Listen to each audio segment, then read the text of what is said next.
आइए आज मैं आपको व्यतिपात की कथा सुनाती हूँ। एक समय की बात है, चंद्रमा ने बृहस्पति जी की पत्नी तारा का हरण किया तो सूर्य ने कहा कि तुम्हें ऐसा कार्य नहीं करना चाहिए। चंद्रमा ने सूर्य के सामने क्रोध से देखा तो सूर्य ने भी चंद्रमा के सामने क्रोध की दृष्टि से देखा। दोनों की दृष्टि आमने सामने हुई तो इस टकराव से एक भयानक पुरुष उत्पन्न हुआ। उसकी 8 आंखें, 18 हाथ और उसका मुंह खुला हुआ था, जैसे कि संसार को निगल लेगा। वह बहुत भयानक लग रहा था। वह भयानक स्वर से बोला, मैं समस्त जगत को निगल जाऊंगा, इसलिए मैं उत्पन्न हुआ हूँ। सूर्य ने चंद्र से कहा, तुम हमारा कहना मानो, तुम हमारे दोनों की कोप की दृष्टि से उत्पन्न हुए हो, अतः तुम्हारा नाम व्यतिपात होगा। तुम योगों के राजा होंगे, लेकिन तुम्हारा योग 27 दिन होने से होता है। तुम्हारे दिन में स्नान, दान, हवन, व्रत जो भी करेगा वह अक्षय फलदायी होगा। जो तेरा पूजन करेगा वह धनवान, पौरुषवान, आयुष्वान रहेगा। स्त्री का सुहाग अमर रहेगा। व्यतिपात बोला, मुझे भूख और क्रोध दोनों सताते हैं।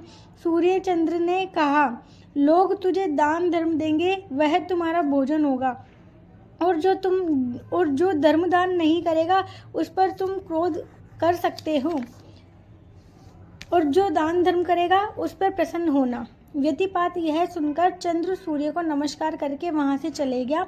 1 वर्ष में 13 व्यतिपात आते हैं। उस दिन उपवास रखना चाहिए और फल आदि 13 वस्तुएं गिनकर देना चाहिए, साथ में दक्षिणा देना चाहिए। एक समय की बात है, राजा युधिष्ठिर ने मार्कंडेय मुनि से पूछा कि यम दंड से छूटने का उपाय बताओ। तो मार्कंडेय मुनि बोले कि व्यतिपात का व्रत करने से सब पाप छूट जाते हैं। युधिष्ठिर जी ने पूछा कि यह व्रत किसने किया था। मार्कंडेय मुनि बोले, पूर्व काल में एक राजा ने यह व्रत किया था। राजा ने उस व्रत का फल भुंडु को दे दिया। भुंडु पूर्व जन्म में एक कंजूस वैश्य था। उसका मन पैसे में था। वह कभी दान धर्म पुण्य नहीं करता था। एक दिन वह अपनी दुकान पर बैठा था। उस दिन व्यतिपात पर्व था।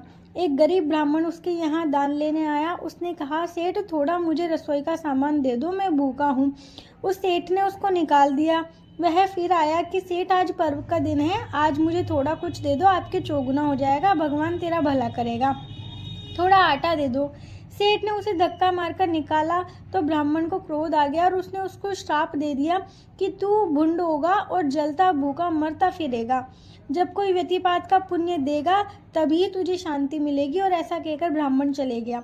वैश्य की बुद्धि ठिकाने आई। वह दौड़कर ब्राह्मण के पास गया और उसने ब्राह्मण से माफ़ी मांगी और पूछा कि मेरा उद्धार कैसे होगा।